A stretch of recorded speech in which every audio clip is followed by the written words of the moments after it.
que je vois la sœur là, on dirait qu'elle a perdu la virginité. Hein. Soupçon. Ça c'est toi-même. Ce n'est pas ce que Dieu a dit. Ce n'est pas la réalité. Dites Amen. Tel que je vois la sœur là, quand elle sourit, il y a une dent pointue là, on dirait qu'elle est sorcière. Hein. C'est le moi. Il doit mourir. Amen. Amen. Amen. Alléluia. Nous gardons Dieu hors de nos vies à cause du moi. Moi je veux. Moi j'ai dit. Mon plus grand ennemi c'est William Branham. C'est lui qui fait obstacle à Dieu. C'est lui qui devient paresseux. C'est lui qui, on arrive parfois à penser qu'il ne peut pas faire quelque chose dans ce sujet.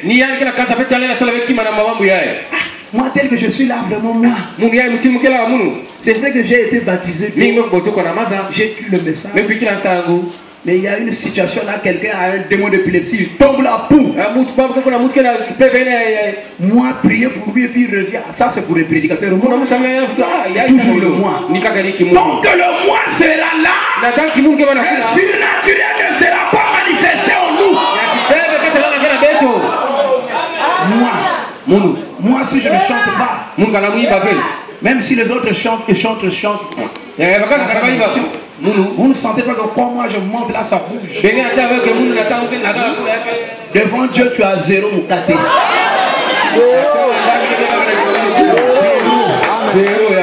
Sans toi, le monde va continuer à tourner. Sans toi, Dieu ne peut pas vivre. Mais il est Elohim. Oh, si c'est comme ça, on m'a corrigé comme ça sur un point de la part, je n'irai plus à l'église.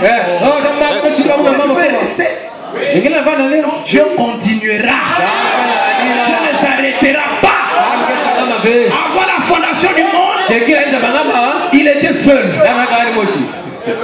Il a même vécu des milliards et des milliards et des milliards d'années seul. Mais si toi on te met, même moi qui vous parle, rien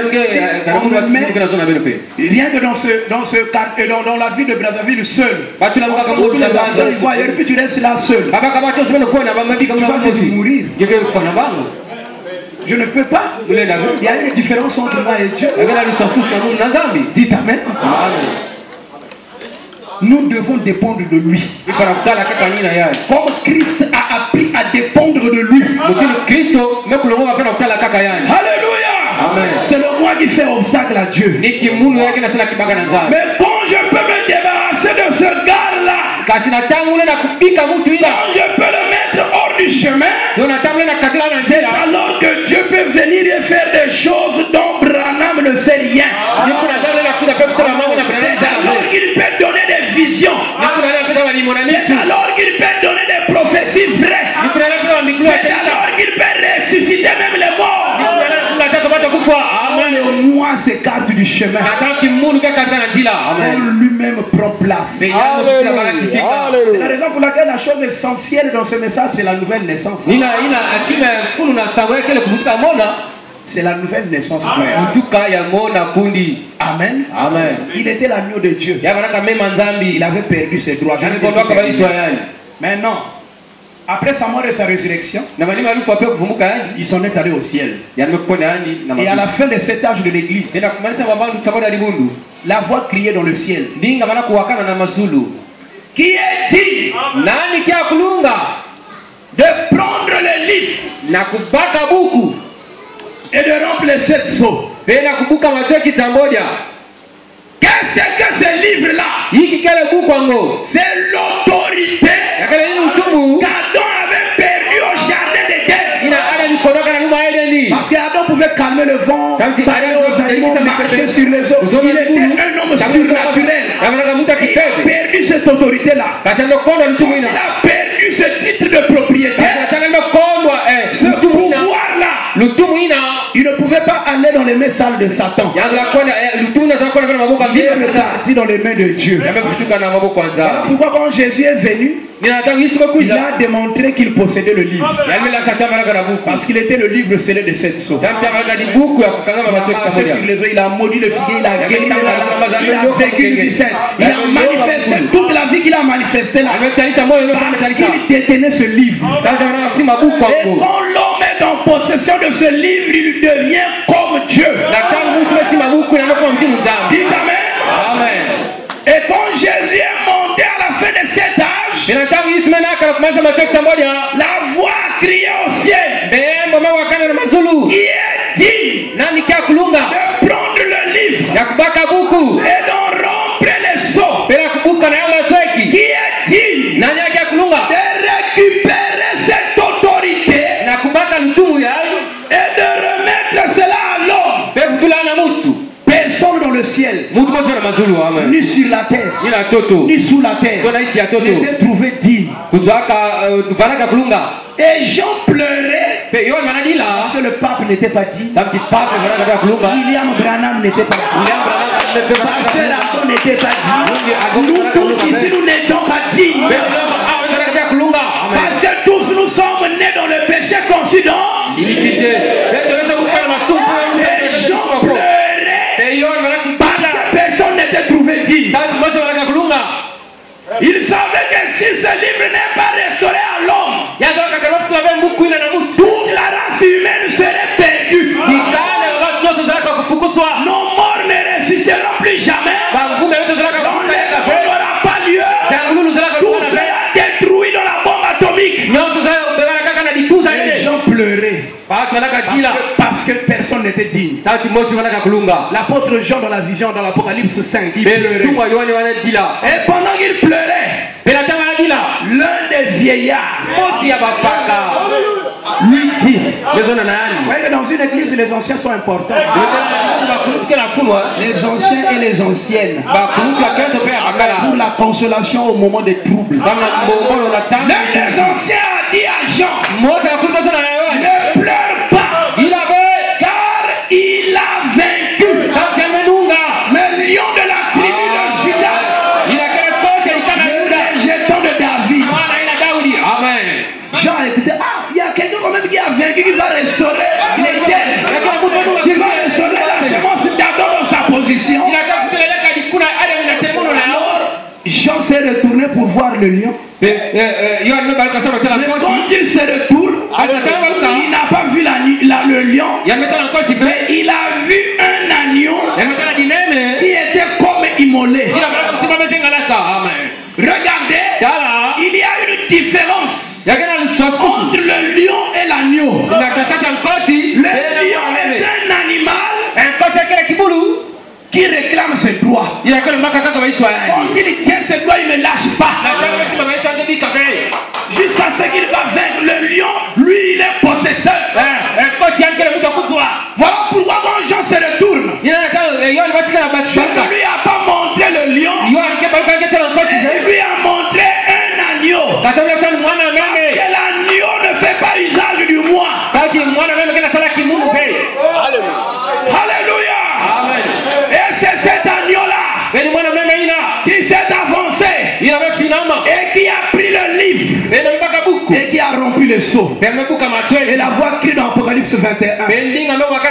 Montez ici, je te montrerai la ville sainte, Jérusalem, la cité céleste, l'épouse de l'agneau.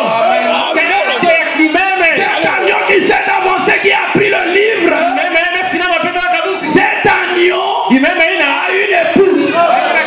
Le livre n'appartient pas à l'agneau, mais ce livre-là appartient à l'homme.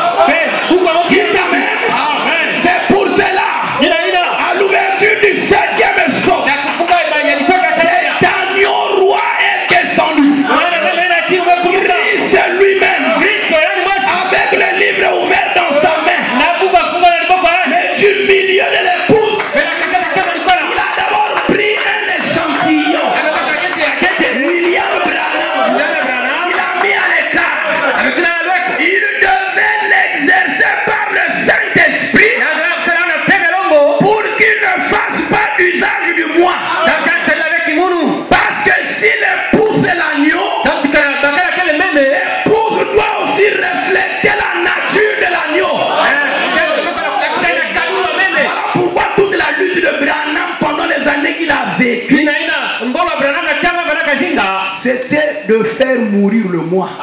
Écarter le moi du chemin. Pour que Christ travaille. Un jour il fut piégé. Alors qu'il est allé au tabernacle, il se tenait là. Et il voit rentrer dans l'église. Avant de venir à l'église depuis la maison, pendant qu'il priait, Dieu est descendu. Et il lui dit, il y a un piège qui t'est tendu. Fais attention. Et frère Branham dit, quand j'étais allé à l'église, j'en ai parlé. Dieu m'a dit qu'il y a un piège qui m'est tendu. Mais priez beaucoup pour moi pour que cela ne m'arrive pas. Que je ne succombe pas quand le piège là arrivera. Et le lendemain, quand nous sommes revenus à l'église, Satan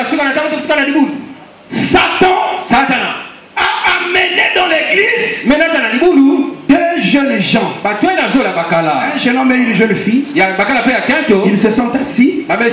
Et pendant que Branham prêchait, alors le jeune homme commençait à caresser la jeune fille dans l'église même. Il commence même à lui enlever le bouton. À le tenir comme ça. À le retourner comme ça. Mais ne faites pas ça, nous sommes dans l'église. Alors, il continuait de plus belle. Frère Branham dit alors c'était devenu si obscène. J'ai même arrêté la prédication. Et je commençais même à transpirer à grosses gouttes. Vous savez que Branham était nerveux. Et la chair commençait à agir. Qu'est-ce qui ne va pas maintenant? Et à l'instant même, l'onction est descendue. Le Seigneur s'est tenu à sa droite. Et il lui dit William Branham, prononce tout ce que tu veux sur eux. Si tu dis mort, ils vont tomber la crise cardiaque. Si tu dis foudre, alors la foudre tombera sur eux. Tout ce que tu veux sur eux, ça va leur arriver. Dis n'importe quoi. Le pouvoir là, Branham l'avait. Vous savez quoi? Les enfants de Bethel ont provoqué Élisée. Élisée avait le pouvoir de les maudire. Mais c'était la colonne de feu dans le vide. Ce n'était pas la dispensation du Saint-Esprit. Il a utilisé la puissance de Dieu de façon pas bonne. Mais quand Branham s'est tenu là devant la même épreuve, l'ange lui dit, dis tout ce que tu veux. Alors il dit, j'ai transpiré. Et quand l'ange est descendu à ma droite, tout le monde pouvait ressentir sa présence. Et tout le monde s'est calmé. Il y a eu un silence absolu dans la salle. Et même les jeunes hommes ont arrêté ce qu'ils faisaient. C'est comme s'il y avait un voile devant eux. C'était le diable qui les avait conduits à faire cela. Et Branham a regardé. Il dit, je vous pardonne. Alors ils ont sursauté et ils se sont levés sans qu'on ne leur parle encore. Ils sont sortis de l'église. Ils sont partis. Comme Branham